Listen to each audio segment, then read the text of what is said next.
जीवम जीवम दव्वम जिणवर हेळ जेडड़ी दिट्टम देविंद विंद वंदम वंदे तम सवदा सिरसा। द्रव्य संग्रह जी ग्रंथ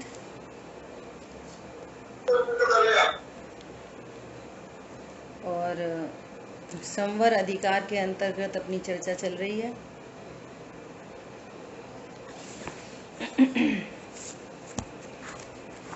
गाथा नंबर है 34। इस गाथा के अंतर्गत शुद्धता की वृद्धि, गुण स्थान का बढ़ना, ये सब अपन ने चर्चा की थी, है ना।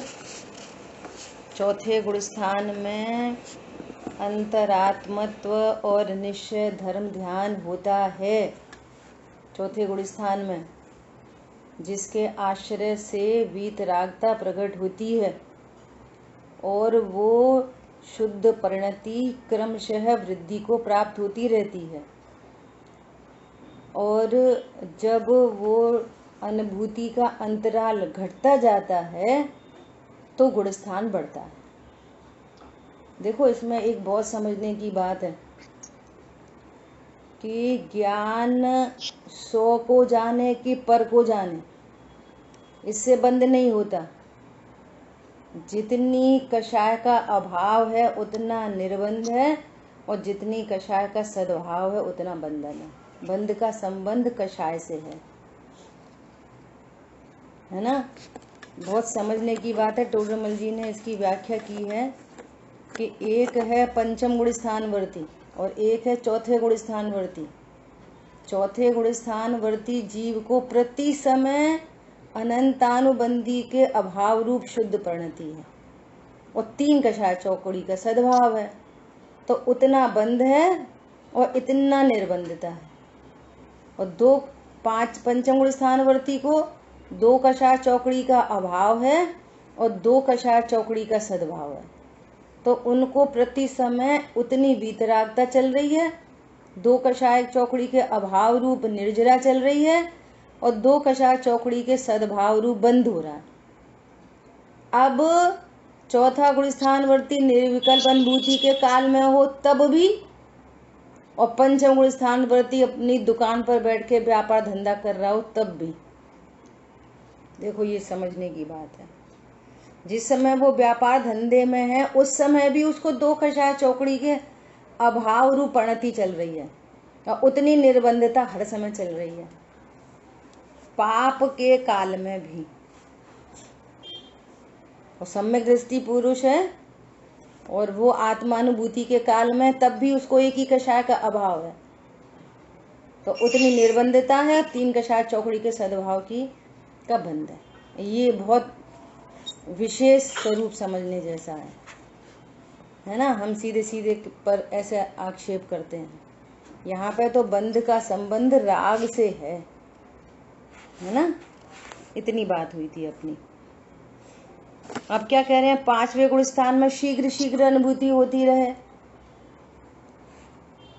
15-15 दिन के अंतराल में, तो पंचम गुण स्थानवर्ती हो जाएगा। और क्षण क्षण में होने लगे तो मुनि अवस्था आ जाएगी, है ना।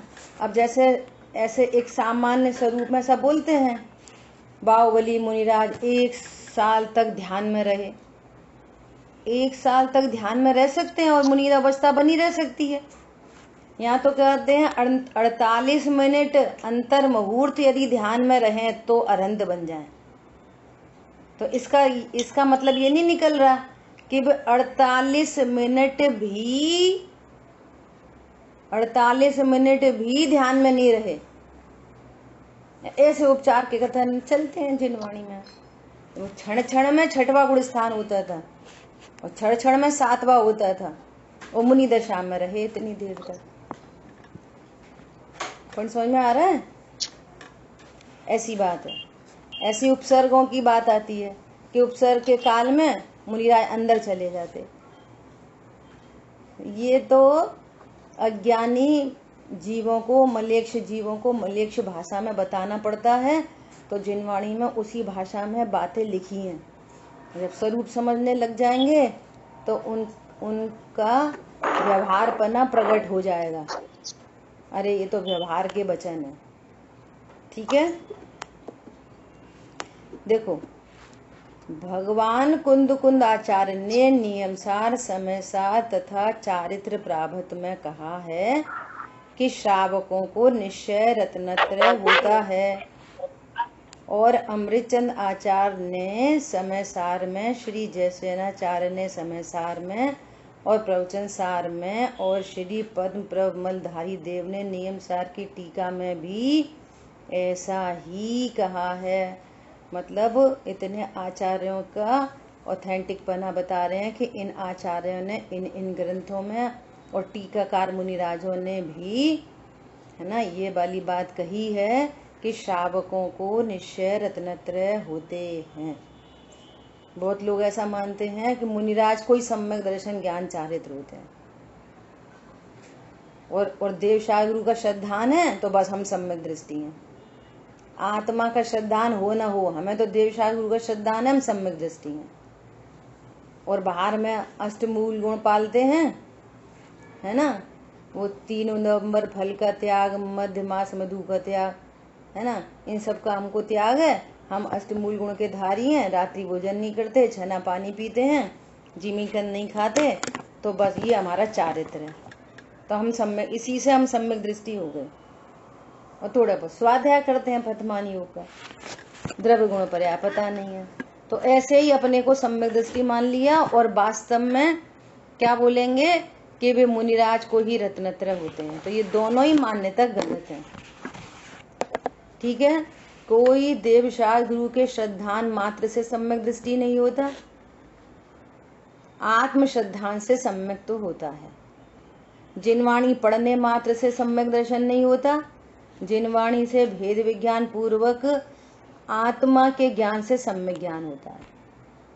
और बाहर में परद्रव्यों के कुछ को भोगा, कुछ को छोड़ दिया, कुछ को शुद्ध खाया, अशुद्ध छोड़ दिया, इतने से वीतरागता नहीं होती, सम्यक चारित्र नहीं होता। वो प्रणति स्वभाव में स्थिर होती है, अतीन्द्रिय आनंद प्रकट होता है, उसका नाम सम्यक चारित्र है। ठीक है, देखो अब तीसरा पॉइंट आ रहा है। 6वें गुण स्थान में यहाँ 3 कषाय का अभाव होता है। इतनी शुद्ध प्रणति निरंतर है, निरंतर। जिसको जितने जितने कषाय का अभाव हुआ है उतनी शुद्ध प्रणति निरंतर है। और आत्मानुभूति कभी कभी होती है, मुनिराज को क्षण क्षण में होती है, क्षण में छूट जाती है। 1.5 सेकंड 6वें गुण स्थान का है और 1.25 सेकंड 7वें गुण स्थान का। 6वें गुण स्थान का काल ज्यादा है, डबल है। और जितनी अशुद्धि है वह शुभोपयोग रूप है। अब 7वां, 8वां, 9, 10वें गुण स्थान के अंत तक शुद्धोपयोग रूप के साथ राग अबुद्धि पूर्वक होता है, तथापि वहां मुख्यता की अपेक्षा से शुद्धोपयोग कहा है और शुभ भाव को गौड़ मानकर उसे नहीं कहा। अब ये क्या बात आ गई नई, अबुद्धि पूर्वक राग कि अब 7वें गुण स्थान से छपक श्रेणी आरोहण किया किसी जीव ने, है ना, तो अब वो जैसे बार बार 6वां आ रहा था ना, अब बार बार 6वां नहीं आएगा। अब 7वें के बाद यदि 8वें में चढ़ा तो वापस 7वां 6वां नहीं आएगा। 8वें में चढ़े तो अब आत्मानुभूति बनी ही रहेगी, कंटिन्यूअस बनी रहेगी। शुद्धोपयोग आत्मानुभूति चलती जा रही है। अब जो संजुलन कषाय शेष थी उसके 5 फैक्टर हुए थे, अब वो तो जीव अनुभूति के काल में है, परंतु वहां पर भी कर्मों की निर्जरा होती जा रही है और अल्प अल्प राग प्रणति उत्पन्न हो रही है। और वो ऐसी राग प्रणति है कि वहां पर कोई भाव नहीं होता जीव को, जीव तो अतीन्द्रिय आनंद में मस्त है। तो तुम सीधे सीधे बोल दो, इसलिए नहीं बोल रहे कि पूर्ण वीतरागता 10वें के बाद होएगी, और जहाँ वीतरागता में कुछ कमी है, इसका अर्थ है वहां कुछ कुछ राग है। बहुत सारी बातें अंडरस्टूड करनी पड़ती हैं, थोड़े दिमाग से समझना पड़ता है। जब पूर्ण वीतरागता 10वें गुण स्थान के बाद कह रहे हैं तो इसका मतलब क्या है कि पूर्व के गुण स्थानों में पूर्ण वीतरागता नहीं है, कुछ कुछ राग मौजूद है, लेकिन वो जीव तो निर्विकल अनुभूति के काल में है। तो राग भाव कैसे होएगा, उस संबंधी क्रिया परिणाम कैसे होंगे, तो वो कुछ नहीं होता। लेकिन आत्मानुभूति से उस राग का धीरे धीरे अभाव होते हुए 10वें गुण स्थान में के अंत में सर्व राग का अभाव होकर पूर्ण वीतरागता प्रकट होती है। 12वां गुण स्थान प्रकट हुआ और 12वें गुण स्थान के अंत में जाके और बस जहाँ पूर्ण वीतरागी हुए तो केवल ज्ञान प्रकट हुआ, ये 13वां गुण स्थान प्रकट हो गया। समझ आई बात? अब वहां पर क्या कह रहे हैं, क्योंकि वहां पर आत्मानुभूति ही कंटिन्यू है 7, 8, 9, 10वें में, और आगे तो है ही है। अनंत भगवान को कंटिन्यूअस आत्मानुभूति है, सिद्ध भगवान को अनंत काल के लिए आत्मानुभूति है।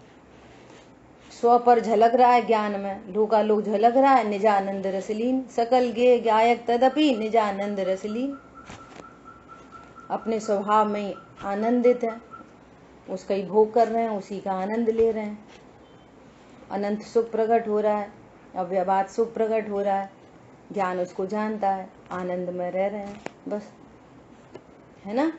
तो यहाँ पे क्या कह रहे हैं कि इन गुण स्थानों को शुद्धोपयोग के गुण स्थान कहा गया है, परंतु वहां अबुद्धि पूर्वक ऐसा राग है कि उस जीव को भी नहीं पता, इसलिए उसको कहते हैं अबुद्धि पूर्वक। उसमें ऐसा नहीं लगा लेना कि कोई राग ऐसा होता है जो बुद्धि पूर्वक हम कर सकते हैं और एक राग ऐसा होता है जो अबुद्धि पूर्वक होता है, वो वाला सेंस नहीं है करने या नहीं करने वाला।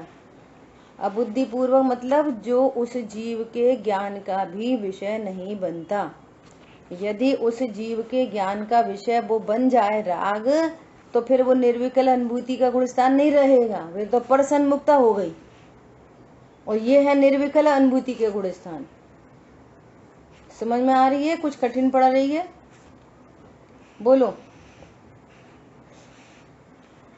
चलते रहिए, पलते रहिए, धीरे धीरे सब चीजें समझ में आने लग जाती हैं। ठीक है, बढ़िया। तभी क्या कह रहे हैं, इस संबंधी कथन पद्धति निचली दशा में किसी जीव के शुभोपयोग और शुद्धोपयोग की युक्तता होती है, इसलिए व्रतादि शुभोपयोग को उपचार से मोक्ष मार्ग कहा है, किंतु वस्तुतः विचार करने पर शुभोपयोग मोक्ष का घातक ही है। बोलो। जो शुभ परिणाम है ना, वीतराग परिणति है और राग परिणाम भी है, और उस राग परिणाम में अणुव्रत हो रहे हैं, उस राग परिणाम में महाव्रत हो रहे हैं, और हम जानते नहीं हैं कि ये आशाबंध तत्व है, ये तो वीतरागता की वृद्धि में घातक हो रहे हैं, ये हमें पता नहीं है। और मैं तो 28 मूल गुण की महिमा आती है, ओहो कैसा चलते हैं, कैसा बोलते हैं, कैसे मुनिराज, है ना, अरे ये तो ऐसा भोजन करते हैं, इतना शुद्ध करते हैं, और ऐसा करते हैं, और ऐसा नहीं जाते, उनने तो मर्यादा ले ली, ने तो कपड़े छोड़ दिए, उनने तो कपड़ों की मर्यादा, कहीं बाहर आने जाने की मर्यादा, तो हमें उनकी महिमा आती है। और यहाँ पे क्या कह रहे हैं कि वो शुभ भाव हैं, और जब तक ये शुभ भाव हैं तब तक वे मोक्ष मार्ग की वृद्धि के लिए घातक ही हैं। मुनिराज 28 मूल गुण के पालन करने को छोड़ते हैं उस राग को, तब छपक श्रेणी आरोहण होता है, और 28 मूल गुण पढ़ते रहें तो छठवां छठवां गुण स्थान बना रहेगा, बार बार आगे नहीं बढ़ पाएंगे। तो छठवां गुण स्थान एग्जैक्टली छपक श्रेणी आरोहण के लिए घातक है, और हमको महिमा आती है उसकी, स्वरूप नहीं समझते तो महिमा आती है। और जिनवाणी में भी उसका कथन बहुत किया है, ये गजब की बात है। ये 6वें गुण स्थान से फिर वो जैसे मुनिराज है, तो 6वां 7वां चलता रहता है ना बार बार, हाँ। और फिर यदि आयु पूर्ण हो जाए तो फिर देवादि गति में जाएंगे, फिर दूसरे भव में तैयारी होगी, तीसरे में। लेकिन जब भी अरंध बनने का काल आएगा तो ये 28 छठवें गुण स्थान का त्याग करके और फिर 8वें 9वें 10वें बस निर्विकल अनुभूति में ही कंटिन्यूअस रहते हैं, और तो अनंत दशा प्रकट होती है। छठवें गुण स्थान में आने से 8वें गुण स्थान में आगे नहीं बढ़ पाते। समझ में आ रही है बात? जैसे मान लिया आपको छत पे पहुंचना है और छत तक जाने की 10 सीढ़ियां हैं, और आप बार बार छठवीं सातवीं सीढ़ी पे बार बार चढ़ते हो, बार बार उतरते हो, बार बार चढ़ते हो, बार बार उतरते हो, तो बताओ 10वीं सीढ़ी पार करके छत पे कब पहुंचोगे? बोलो। छठवीं सीढ़ी को छोड़कर 7वीं से आगे बढ़ना पड़ेगा, तब छत पे पहुंचोगे। तो छठवीं सीढ़ी पर उतरना, 7वीं सीढ़ी से छठवीं पर उतरना घातक है कि बढ़िया है? का हाँ, कितनी बढ़िया बात है। ये तो बार बार छठवें में आते हैं। बोलो, ये प्रशंसा की बात है कि इस बात को बता रही है कि आप आगे नहीं बढ़ पा रहे? पॉइंट समझ में आ रहा है? देखो, इसके लिए एक एग्जाम्पल है, बहुत बहुत भाव भाषण होने का एग्जाम्पल है। जैसे वो जो अभी फेंका था उसने, वो उसको क्या बोलते हैं? अभी इंडिया के हैं जैवलिन थ्रो, जैवलिन थ्रो, ठीक है, भाला ही बोलते हैं हिंदी में, नहीं कुछ और है, जो भी है ना। तो वो उसने फेंका, ठीक है। अब उसने फेंका समझो 4 फीट तक, एग्जाम्पल है 4 फीट, है ना। अब वो पूरी ताकत से फेंक पाता है 4 फीट तक। पहले 3 तक फेंक पाता था, फिर 3.5 हुआ, फिर 3.25 हुआ, 4 तक। अब उसको इतनी प्रैक्टिस है कि 4 तक फेंक देता है ना। अब समझो कि किसी दूसरी कंट्री के व्यक्ति ने 4.2 पे फेंक दिया, 4.2, है ना। अब इसको कहां तक फेंकना पड़ेगा? 4.3 तक। तो जितनी दूर तक आप फेंक पा रहे थे उससे 1 सेंटीमीटर भी आगे जाने के लिए आपको एक्स्ट्रा ऑर्डिनरी पुरुषार्थ करना पड़ेगा। समझ में आ रही है बात को?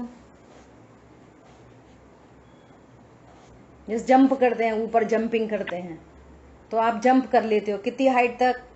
5 फीट तक जंप कर लेते हैं। अब 5.1 करो आप, तो 5 फीट तक तो इजी है, लेकिन वो 0.1 तक जाने में अब पूरी ताकत लगानी पड़ेगी। समझ में आ रही है? विषय तो बहुत लंबा है, अगर करणान युग से बात करेंगे। अब ये चारित्र मोह के अभाव के लिए जा रहा है, संजुलन के अभाव के लिए। तो बहुत अपूर्व, जैसे पहला अपूर्व पुरुषार्थ हुआ था पहले गुण स्थान में चौथे के लिए, ऐसे ही अपूर्व पुरुषार्थ होता है 7वें से 8वें 9वें 10वें जाने के लिए। इसलिए छठवां गुण स्थान उसको घातक होता है बार बार। छठवां गुण स्थान गिरने का है, आगे बढ़ने का नहीं है। 7वें तक तो पहुंच ही चुका था, बार बार गिर जाता है। और समझो दूसरा दृष्टांत, सर्कस में झूला होता है ना, झूला, ऐसे झूले से वो लड़की इधर से इधर जाती है, फिर इधर से इधर जाती है, तो नीचे क्या लगी रहती है? नेट लगा देते हैं।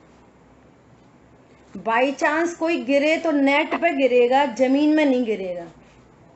नेट पे गिरेगा तो मरेगा नहीं। तो बोलो, जो कोई गिरता है तो उसकी प्रशंसा होती है, या वो ऐसे ऐसे झूलता रहता है वो उसकी प्रशंसा होती है? और जो गिर जाता है तो पता चलता है कि ये अभी नया सीख रहा है। ऐसे ही ये 28 मूल गुण के परिणाम निर्विकल्प अनुभूति आनंद से छूटने के गुण स्थान है।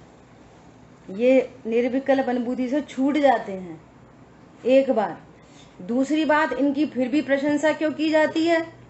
इसलिए की जाती है कि पाप में नहीं जाते। यदि पाप में चले जाए तो मरण ही हो जाए। सो वो एक नेट की तरह काम करता है तो गिरना, परंतु ये एक नेट लग गई 28 मूल गुण की कि ये और नीचे नहीं जाएगा। ऐसा काम है वो 28 मूल गुण जिसकी महिमा आती है हमको। और यदि वस्तु स्वरूप से देखें तो वो घातक है, आगे नहीं बढ़ने दे रहा। समझ में आ गई बात? 2-3 एग्जाम्पल हो गए। देखो अब आ गई आप। बहुत बढ़िया। तो यहाँ पर क्या कह रहे हैं कि जो भी शुभोपयोग व्रता, अब क्या है, हमें तो वही जीव दिख रहे। क्या दिख रहे? ये रात में खाते, ये कैसे खाते। अब मान लिया कोई छोटा बच्चा है ना, और उसको तो उसके माँ बाप ने बचपन से ही नहीं दिया। अब वो थोड़ा बड़ा हो गया, कॉलेज जाने लगा, तो हमको महिमा आती है। क्या महिमा आती है पता है? कॉलेज जाता है, कभी कभी रात हो जाती है, एक ही टाइम खाना खा के रह जाता है, रात में नहीं खाता, वो रात में नहीं खाता, तो हमें इस शुभ राग की महिमा आती है। और शुभ राग की महिमा अनादि से ही आ रही है। ये अनादि का ग्रहित मिथ्यात्व है, अग्रहित मिथ्या, सॉरी। अब वो तत्व ज्ञान से शून्य है और शुभ भाव है, तो बोलो क्या करें उस शुभ भाव का? वो तो बंद का ही कारण है, संसार में परिभ्रमण कराएगा। पॉइंट आ रहा समझ में? ये तो अशुद्ध नहीं खाते, ये तो शुद्ध खाते हैं, और अनाहारी जाना नहीं, खाया कभी है नहीं। ये तत्व ज्ञान तो बहुत बहुत विरल चीज है, एक्स्ट्रा ऑर्डिनरी चीज है। और ये जैन शासन है, वो जैन शासन नहीं है। वे तो अन्यमति भी करते हैं। मुसलमान का बच्चा थूक नहीं लील सकता दिन भर। छोटे छोटे बच्चों को तैयारी कराते हैं वे लोग मुस्लिम। उनका बच्चा बिना सिर ढके मस्जिद में नहीं जा सकता। हमारे तो ऐसे चल जाते हैं। पॉइंट समझ में आ रहा है? ये सब औधिक भाव होते हैं, इनकी कोई तारीफ नहीं है। पर पाप से पुण्य की तारीफ की जाती है, ठीक है, लेकिन उसको की वैल्यू नहीं देना ज्यादा।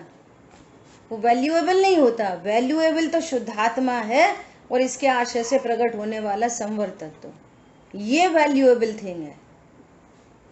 वो तो क्या है, उदय प्रमाण हो रही है इधर व्यवस्था में।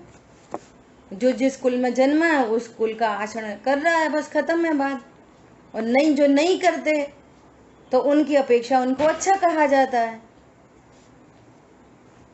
समझ में आ रही है? जो नहीं करते वे तो और गिरे हुए हैं, कुल कोई नाम खराब कर रहे हैं, तो उनकी तो बात ही क्या करें। जैन कुल में जन्मने के बाद भी अता पता नहीं है कोई। और उसमें भी पता है, उसमें भी उनकी योग्यता तो है ही, और उनकी योग्यता इसलिए है कि उनको निमित्त भी ऐसे ही मिलने थे। कैसे निमित्त? कि माँ बाप ने प्रेरित नहीं किया कभी, वे खुद ही प्रेरित नहीं कर पाते कि ये सब अपने कुल का आचरण योग्य है कि नहीं। ठीक है, इधर तो बहुत सारी बातें हैं। चलो अभी अपने को क्या बोलना था? इसलिए व्रतादि शुभोपयोग को उपचार से मोक्ष मार्ग कहा जाता है। देखो, नग्न हुए बिना मोक्ष नहीं होता, तो शरीर से थोड़ी मोक्ष होता है नग्न होके। प्रकृति में तो बहुत प्रकृति नग्न है। कपड़े पहनने का व्यवहार देव और मनुष्य गति में है, बाकी पूरी प्रकृति नग्न है ना। तो उसको उपचार से, फॉर्मेलिटी से, व्यवहार से, वीतरागता साथ में होने के कारण शर्त ये लगी है, इसलिए उसको कहा जाता है। क्योंकि बाहर में वो ही दिखते हैं जिनको इतनी वीतरागता होती है ना, जिनको इतनी वीतरागता हो उनके ऐसे परिणाम होते हैं। तो वे परिणाम वीतरागता को दिखाने के लिए हैं, और वीतरागता पता नहीं है, हम परिणाम देखते हैं बस अकेले। जिनवाणी में भी बहुत चर्चा है। जिनवाणी में चर्चा इसलिए है कि देखो, जिनको 2 कषाय का अभाव हुआ उनके परिणाम ऐसे होते हैं, जिनको 3 कषाय चौकड़ी का अभाव हुआ उनके परिणाम ऐसे होते हैं। तो निश्चय अणुव्रत तो वीतरागता है, वो व्यवहार अणुव्रत है। निश्चय मुनि तो 3 कषाय चौकड़ी के वीतरागता है, निश्चय मुनि बना। व्यवहार से 28 मूल गुणों को कहते हैं, ये हमें स्वरूप समझना पड़ेगा। जैसे केले को पीला और हरा केला कहते हैं। केला पीला हला होता ही नहीं, केला तो सफेद होता है जिसको खाया जाता है ना। तो ऐसे व्यवहार के कथन चलते हैं कि वो पीला केला लाना, तो किसको खाओगे, पीला खाओगे कि सफेद खाओगे? तो पीले केले ने अंदर के सफेद केले को बता दिया। पीला केला लाना मतलब पका लाना, तो वो उसको इंडिकेट कर रहा है। इसलिए यहाँ पर जिनवाणी में ऐसे व्यवहारने के कथन है, लेकिन हमको वास्तविक स्वरूप समझना चाहिए। द्रव्यानुयोग में शुद्धोपयोग करने का ही मुख्य उपदेश है। इसलिए वहाँ छद्मस्त जीव जिस काल में बुद्धि गोचर भक्ति आदि तथा हिंसा आदि कार्य रूप परिणामों को छोड़कर आत्मानुभवन रूप कार्य में प्रवर्तन करे, उस काल में उसे शुद्धोपयोगी ही कहते हैं, है ना। यद्यपि यहाँ केवल ज्ञान गोचर सूक्ष्म रागादि हैं, तथापि उनकी यहाँ विवक्षा नहीं है, किंतु अपने बुद्धि गोचर रागादि को छोड़ा, इस अपेक्षा से उसे शुद्धोपयोगी कहा जाता है। निचली दशा में द्रव्यानुयोग की अपेक्षा से तो कदाचित शुद्धोपयोग होता है। ठीक है, शुद्धोपयोगी क्यों कह रहे हैं? क्योंकि उसने बुद्धि पूर्वक उस शुभ कार्यों को छोड़कर आत्मानुभूति का कार्य किया है, तो कहेंगे ये शुद्धोपयोगी है। परंतु वो संपूर्ण शुद्धोपयोगी नहीं है, उसको अबुद्धि पूर्वक राग चल रहा है। संपूर्ण रूप से शुद्धोपयोगी तो अनंत सिद्ध परमात्मा होते हैं, है ना। इतनी बात है, जितनी समझ में आए ठीक है, धीरे धीरे और आगे समझ में आती जाएगी। और किसी स्थान पर मुख्यता की अपेक्षा से व्याख्यान हो, उसे सर्व प्रकार रूप नहीं जानना चाहिए। ये बहुत इंपॉर्टेंट बात है, स्यादवाद है। जिस अपेक्षा से कथन चल रहा हो, उस अपेक्षा को समझकर उस मैटर को समझना चाहिए। सर्वथा नहीं होता यहाँ पर। जिस अपेक्षा से बात कही जा रही है, उस अपेक्षा समझना चाहिए। जिस प्रकार मिथ्या दृष्टि और साधारण गुणस्थान वाले जीव को पाप जीव कहा है, तथा असंयत गुणस्थान वाले जीवों को पुण्य जीव कहा है, सो यह मुख्यता से कहा गया है, किंतु तारतम्यता से तो दोनों में यथासंभव पुण्य पाप होते हैं। इसी प्रकार अन्यत्र समझना चाहिए। क्या बोल रहे हैं? ऐसे ही मिथ्या दृष्टि जीव को सीधे सीधे क्या बोलते हैं? ये पाप जीव है। क्यों पाप जीव है? और घाती कर्म बंध रहे हैं, वे तो पाप रूप ही हैं। जहाँ मिथ्यात्व बंध रहा है वो महापाप चल रहा है। अब मिथ्यात्व की मुख्यता से कहते हैं कि ये पाप जीव है, और परंतु उसको भी शुभ भाव होते हैं, लेकिन ह्यूज अमाउंट में मिथ्यात्व है, इसलिए वो थोड़े बहुत पुण्य से क्या बनता है। जैसे कल एग्जाम्पल आया था कि 100 पेड़ हैं आम के और 3-4 हैं नींबू के, तो नींबू का बागीचा उसको कोई नहीं कहता, आम का बगीचा कहते हैं। ऐसे मिथ्या दृष्टि जीव और दूसरे गुणस्थानवर्ती जीव को, पहले दूसरे को पाप जीव कहा जाता है, परंतु वहां पे भी थोड़ा बहुत शुभ भाव होते हैं उसको। ऐसे ही असंयत गुणस्थान वाले को पुण्य जीव कहा जाता है, परंतु वहां पर उनको भी पाप भाव होते हैं, खाने पीने लड़ाई झगड़े के। लेकिन वहां पे मुख्यता किसकी है? शुभ परिणाम वहां अधिक हैं, पाप परिणाम थोड़े हैं। मूल में तो बहुत बड़ा पाप मिथ्यात्व चला गया। अब अप्रत्यक्षान संबंधी पाप है, उसकी कितनी कीमत है? तो शुभ भाव वहां ज्यादा है और अशुभ बहुत थोड़ा है। और हम अपने एंगल से देखेंगे तो हम ये कहेंगे कि हम कौन से युद्ध कर रहे हैं, उन्हें तो हजारों लाखों को मारा, हम तो नहीं मारते। तो तुम तो बाहर से देखोगे, हम तो पानी छानते हैं तो भी पाप जीव है। तो बाहर की क्रिया का बंध ही नहीं होता, पहले से चर्चा चल रही है, परिणाम से बंद होता है। मैं पर को मार सकता हूँ, बचा सकता हूँ, और अपने को भगवान आत्मा नहीं जानना, यही महापाप है। जिन शासन में ये मूल पाप है। और क्या लिखा है? मिथ्यात्व को सप्त व्यसनादि से भी बड़ा पाप जानकर जिनागम की ये आमना है कि बड़ा पाप छुड़ाया है। अब देख लो हमारे मुंह से ऐसा निकलती है, ओ वो शिकार करता है, जैनी और शिकार, जैनी और शराब, जैनी और वैश्यागमन, तो हमको ऐसा हा पड़ती है, जैनी और मिथ्या दृष्टि, तो इस पर हा नहीं पड़ती। पूरे चांसेस, हर प्रकार से चांसेस अवेलेबिलिटी है कि तुम सम्यक्त को प्राप्त करो, तो भी मिथ्या दृष्टि। समझ में आ रही है बात? तो इस पर नहीं आता हमारे को। वो तो यहाँ पर कह रहे हैं कि भैया सप्त व्यसन से भी बड़ा पाप है मिथ्यात्व। सो पहले तुम तत्व ज्ञान करके मिथ्यात्व को छोड़ो, और मिथ्यात्व नहीं छूटा तो सप्त व्यसन अभी क्रियात्मक नहीं दिखाई दे रहे, लेकिन सत्ता में सब पड़े हैं, क्योंकि प्रोसेसिंग नहीं हुई अभी तक। अभी इस पर्याय में व्यक्त नहीं है। अभी यहाँ से मर के और चला जाए कहाँ पे? मुसलमान में, तो अभी क्या नहीं हुए बोलो? अभी चला जाए कहीं आतंकवादी, तो क्या नहीं हुए? अभी कहीं और फॉरेन कंट्री में उत्पन्न हुए, तो क्या नहीं हुए? लेकिन सम्यक्त हो गया तो कोई कभी नहीं हो सकता कि सत्ता में ही नहीं है, कोई परमाणु ही नहीं है सत्ता में, भाव नहीं है सत्ता में। इसलिए पूरी समय शक्ति, पूरी कोशिश किस बात पर रहना चाहिए कि तत्व ज्ञान हो, और जो तत्व ज्ञान की प्रोसेस में जाएगा उसके सहज बने बाहर के परिणाम सुधरते ही सुधरते हैं, नियम से सुधरते हैं, सुधरे बिना रहते नहीं हैं। वो जगत के प्रपंचों में नहीं पड़ता। ठीक है, इतनी सब चर्चा हुई। इसका एक लास्ट पैराग्राफ है।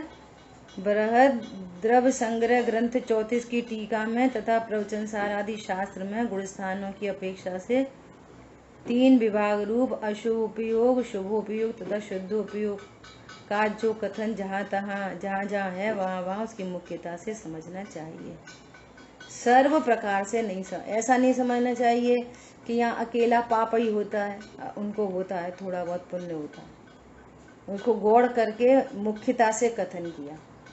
इनको तो पुण्य जीव ही कहते हैं, है ना, तो उनको भी पाप भाव होते हैं, है ना।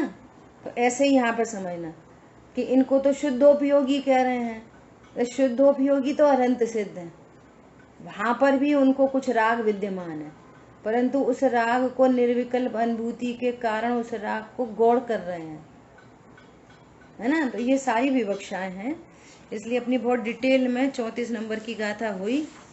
अब भाव संवर के भेद पर बहुत बहुत शानदार चर्चा आएगी। आपको बहुत सारी नई नई बातें सुनने समझने मिलेंगी, अपनी गलतियां निकलेंगी कि हम व्रत समिति गुप्ती को क्या समझ रहे थे, परिषजय को क्या समझ रहे थे, और यहाँ स्वरूप कैसा है ना। ये वाली बात से अपनी आगे चर्चा चलेगी। जिन वाणी के ज्ञान से सूझे लोकालोक, सो वाणी मस्तक नमो सदा दे दूँ लोक। बोलिए द्वाशामयी जिनवाणी माता की जय हो। जय जिनेन्द्र सभी को। जय